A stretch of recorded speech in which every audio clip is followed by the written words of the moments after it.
Praise the Lord माझ्या प्रिय मित्रांनो, नोव्हेंबरचा महिना म्हणजे आपल्या सर्वांना कळून चुकते. एक म्हणजे सर्व संतांचा दिवस आणि सर्व मृत आत्म्यांसाठी प्रार्थना करण्याचा दिवस. आणि अनेक वेळेला आपल्याला प्रश्न पडतो की मृत आत्म्यांसाठी प्रार्थना का केली पाहिजे. मृत आपण असं म्हणताना लोक म्हणतात जिवंत लोक जिवंतांसाठी प्रार्थना करत नाही फादर, तर मृत आत्म्यांसाठी कोण प्रार्थना करणार आणि कशासाठी करावी. मला अजूनही आठवते प्रिय मित्रांनो, जेव्हा मी छोटा होतो आणि माझे आजोबा वारलेले होते आणि माझ्या आजी ज्या होत्या त्या या दिवशी आलम्याचा दिवस म्हणत असत आणि वेगवेगळं असं काहीतरी आजोबांना आवडत असे, असं काहीतरी ती बनवत असे. आणि त्या सायंकाळी त्या आजी आमच्या सांगत असत की आपण लवकर झोपायला जायचं, कारण आज आजोबा येणार आहेत. आणि त्यांच्या आवडीचं काहीतरी बनवून ते आम्ही ते ठेवत असत. आणि मी सकाळी उठून पाहत असे जे काही बनवलं होतं नाहीये सर्व काही, आणि खरोखर आजोबा आले की काय असं वाटायचं. नंतर कळून चुकलं की खिडक्या दरवाजे सगळे उघडे ठेवले होते आणि मांजरींनी येऊन घेऊन गेले. पण त्या आजीचा विश्वास असा होता, आजी म्हणते नाही, ते जे मांजर आलं होतं तेच आजोबा आले होते म्हणे. काही वर्ष अगोदरच एका ठिकाणी असं वाचलं होतं मी की दोन भावांची प्रॉपर्टी साठी खूप मारामारी चालू होती, वाद सुरू होता, भांडण सुरू होतं. आणि एकाने काय केलं, आपले वडील जे मरण पावले होते, वारले होते, त्यांनी ह्या दिवशी वडिलांना जे आवडत असे ते सर्व काही बनवलं, जेवण वगैरे बनवलं, जेणेकरून त्यांचे मृत वडील येतील. त्याने कागद आणि पेन पण ठेवला होता, जेणेकरून काय माहिती जेवण आवडल्यावरती त्यांचे वडील सही वगैरे करतील. प्रिय मित्रांनो, आपण मृत आत्म्यासाठी का प्रार्थना करावी? अशासाठी की त्यांना आपल्या प्रार्थनेची गरज असते. आता कसं, आपला ख्रिस्ती विश्वास काय सांगतो की आम्ही मेल्यानंतर आमचं काय होणार. आपला ख्रिस्ती विश्वास आपल्याला सांगतो की मरण पावल्यानंतर आत्मा जो असतो तो एकतर स्वर्गात जातो, नाहीतर तो नरकामध्ये जातो, नाहीतर तो पर्गेटरी म्हणजे शुद्धिस्थानामध्ये जातो. आता जो आत्मा कधीही, जो व्यक्ती कधीही पाप करत नाही, कृपेचं जीवन जगतो, एखादा संत, आणि चांगलं जीवन जगल्यानंतर जेव्हा तो मरण पावतो, असं म्हणतात की तो त्याचा आत्मा हा देवाचा असतो. आणि म्हणून अशी व्यक्ती स्वर्गामध्ये जाते आणि ती कायमची स्वर्गामध्ये जाते, शाश्वत जीवन आहे ती. एखादा माणूस जो देवाच्या विरोधात जगतो, वाईटाचं जीवन जगतो, पापाचं जीवन जगतो, असं म्हणतात की जो देवाच्या संपूर्णपणे विरोधात जातो, ज्याप्रमाणे यहुदा इस्कारियत ना, तो देवाच्या विरोधात गेला आणि त्यामुळे असा व्यक्ती नरकात जातो. आता तेही शाश्वत जीवन म्हणजे तो कायमचा नरकामध्ये गेलेला आहे. म्हणून एखादी छोटी मुलगी त्यांना सांगते की फादर, सैतानामुळे एवढा प्रॉब्लेम सुरू आहे, मी सैतानाच्या परिवर्तनासाठी प्रार्थना करेन, जणू काही तो चेंज होईल. मी म्हटलं तुझ्या प्रेयर त्या सैतानावरती वाया घालवू नको, कारण त्याने केलेली निवड ही शाश्वत असते. म्हणून स्वर्गामधील लोकांसाठी प्रार्थना करण्याची गरज नाही, किंवा जो नरकात आहे त्याच्यासाठी सुद्धा प्रार्थना करण्याची गरज नाही. तिसरं असतं ते म्हणजे शुद्धिस्थान. अशी लोक जी देवाची असतात, परमेश्वराची असतात, जे परमेश्वराच्या इच्छेनुसार जगतात, परंतु काही अपुरेपणा, काही अनिर्मळपणा, जेव्हा ते मरण पावले ते कृपेमध्ये नसतात, त्यामुळे काही लोक जे देवाचे असतात ते शुद्धी स्थानामध्ये असतात, काही आत्मे. आता हे जे शुद्धी स्थानामधील आत्मे असतात, हे आपण कसं चूक केल्यानंतर आपण कुंसार करू शकतो, पापांची भरपाई करू शकतो, पश्चाताप करू शकतो, परंतु शुद्धी स्थानातील आत्मे एकदा मरण पावल्यानंतर शुद्धी स्थानामध्ये ते स्वतःसाठी काहीही करू शकत नाही. त्यांना देवाच्या दयेवर, कृपेवरती विसंबन राहावं लागतं. आणि म्हणून अशा आत्म्यांना आपण प्रार्थना करायची असते. आपण प्रार्थना करू शकतो, पवित्र मिस्सा देऊ शकतो, पवित्र रोजरी करू शकतो, इंडल्जन्स बोलतात ते करू शकतो. या आत्म्यांना आपण सेमेटरीमध्ये जाऊन त्यांच्यासाठी प्रार्थना करू शकतो. असं नाही की आपण त्यांना मुक्ती देतो, मुक्ती देणारा हा परमेश्वर असतो, परंतु आपण त्याग करतो, प्रार्थना करतो, देवाकडे विनवणी करतो, जेणेकरून त्या आत्म्यांना सुद्धा परमेश्वराने आपल्या स्वर्गीय राज्यामध्ये त्यांचं स्वागत करावं. म्हणून पवित्र देवमाता याला heroic act act of charity असं म्हणते. म्हणजे असं काम की जे खरोखर फार महान आहे. कारण ही लोक शुद्धी स्थानामध्ये जे आहेत त्यांच्या ज्या वेदना आहेत, यातना आहेत, त्या नरकासारख्याच्या आहेत. का? कारण त्या नरकासारख्या यातना आहेत, तिकडल्या आगीसारख्या यातना, कारण त्यांना देवाच्या जवळ यायचं आहे, ते देवाचे आहेत, परंतु थोडासा अनिर्मळपणा, अपवित्रपणा, आणि त्यामुळे ते लोक देवासमोर येऊ नाही शकत. एखादा प्रियकर आपल्या प्रेयसीवरती खूप प्रेम करतो आणि त्याला तिला भेटायचं असते, परंतु तो नाही भेटू शकत, आणि मग त्या ज्या वेदना असतात आपण बोलतो की त्या नरकाच्या वेदना आहेत. त्याचप्रमाणे या शुद्धी स्थानातील जे आत्मे असतात त्यांच्यासाठी आपण प्रार्थना करायची असते. आणि म्हणून ही 2 तारीख जी आहे किंवा 1 ते 8 नोव्हेंबर हे फार महत्वाचे दिवस असतात. आपण प्रार्थना केली पाहिजे. कारण आर्चबिशप फुलटन जी सांगतात ते आत्मे या दिवसांमध्ये आपल्या प्रार्थनेची याचना करतात. ते वाट पाहत असतात कोण त्यांच्यासाठी प्रार्थना करेल म्हणून.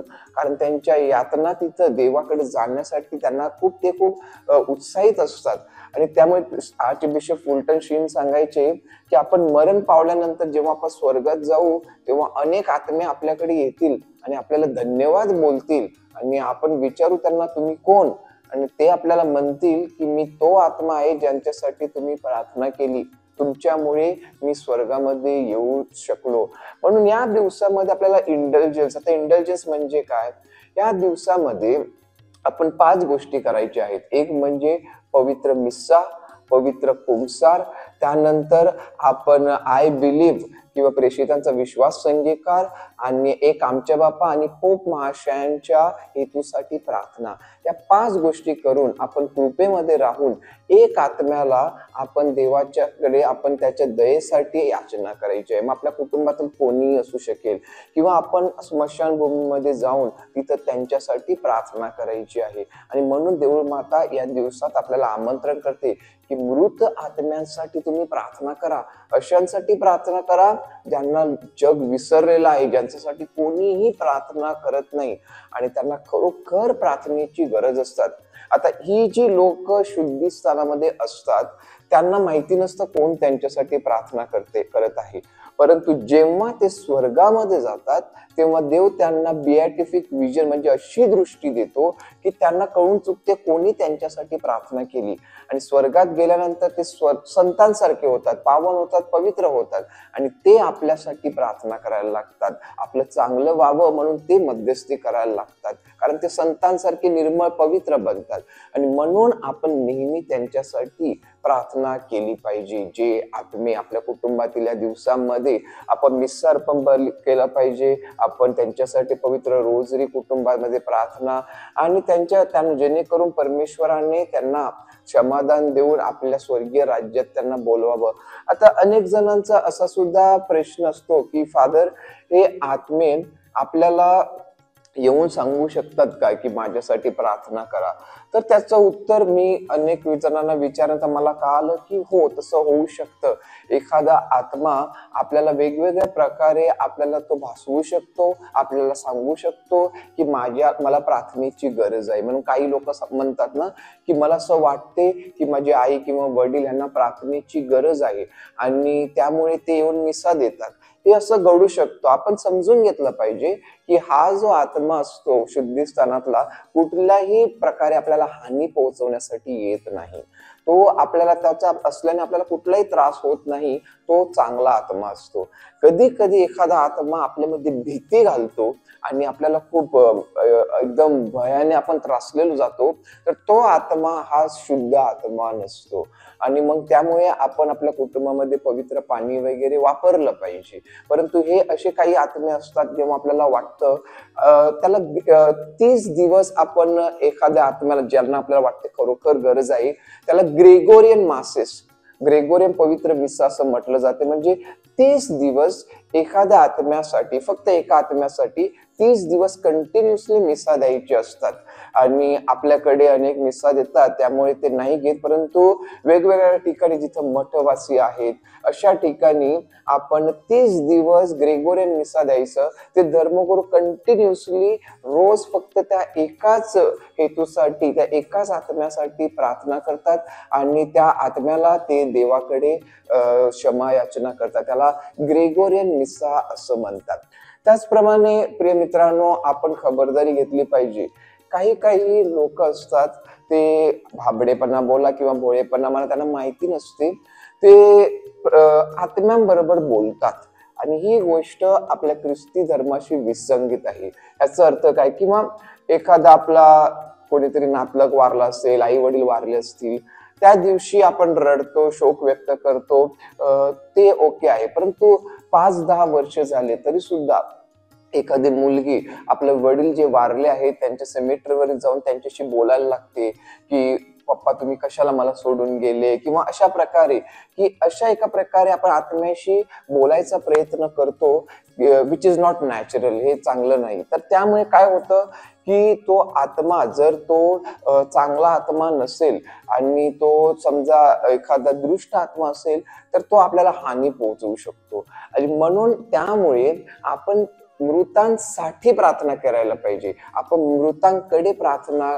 कधीही करू नये. जे मरण पावले आहेत आपण त्यांच्यासाठी, त्यांना क्षमा व्हावी, परमेश्वराने त्यांना स्वर्गीय आनंद द्यावा म्हणून आपण प्रार्थना करायची असते.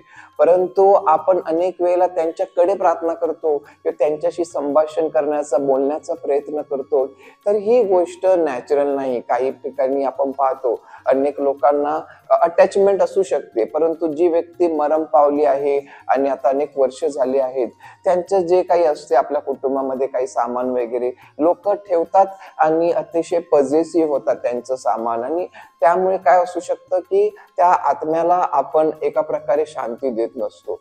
जी व्यक्ती आपल्या आयुष्यामध्ये होती त्याबद्दल आपण परमेश्वराचे आभार मानले पाहिजेत, त्याला स्तुतिगान केलं पाहिजे आणि त्या आत्म्यांसाठी आपण प्रार्थना केली पाहिजे, पवित्र मिसा दिली पाहिजे.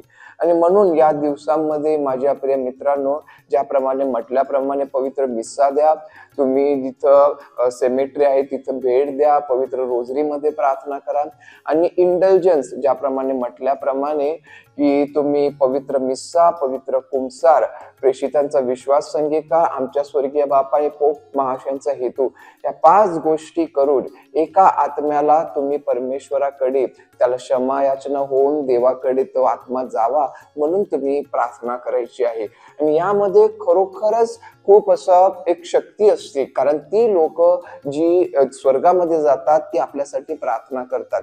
मग असंही होतं की काही काही ठिकाणी कुटुंबामध्ये चांगलं काहीच घडत नाही की फादर आम्ही सगळे कमावतो, पैसे जमत नाही, किंवा काहीतरी आजारपण आहे किंवा काहीतरी, आणि अशा लोकांना सांगितल्यानंतर तुम्ही मिसा द्या आणि कुटुंबातील मृत व्यक्तींसाठी प्रार्थना करा. गर्भपात झाला असेल तर सर्व आत्म्यांसाठी प्रार्थना करा, असं जेव्हा म्हणतो आणि काही दिवसानंतर, काही महिन्यानंतर ती फॅमिली सांगते, ते कुटुंब सांगते की फादर आता सर्व काही सुरळीत होत आहे. म्हणजे याचा अर्थ कुठल्या तरी आत्म्याला आपल्या कुटुंबामध्ये प्रार्थनेची गरज होती आणि ते पवित्र मिसा देऊन किंवा त्या आत्म्यांसाठी प्रार्थना करून त्यांना सुटका मिळते आणि ते आपल्यासाठी प्रार्थना करतात, मध्यस्थी करतात आणि जे आपल्या काय म्हणतात ज्या गाठी होत्या त्या सुटतात, जे बंधनं असतात ती सुटायला लागतात. आणि म्हणून हा दिवस आणि हे दिवस येणारे नोव्हेंबर महिन्यातले महत्वाचे आहेत. आपण सर्वजण आपल्या कुटुंबातील मृत व्यक्तींसाठी प्रार्थना करूया, अशा आत्म्यांसाठी प्रार्थना करूया ज्यांना जग विसरलेलं आहे आणि ज्यांना खरोखर ज्या आत्म्यांना प्रार्थनेची गरज आहे त्या सर्व आत्म्यांना आपण देवाच्या दया मिळावी म्हणून आपण याचना करूया. सर्वांना प्रेज द लॉर्ड आणि गॉड ब्लेस यू.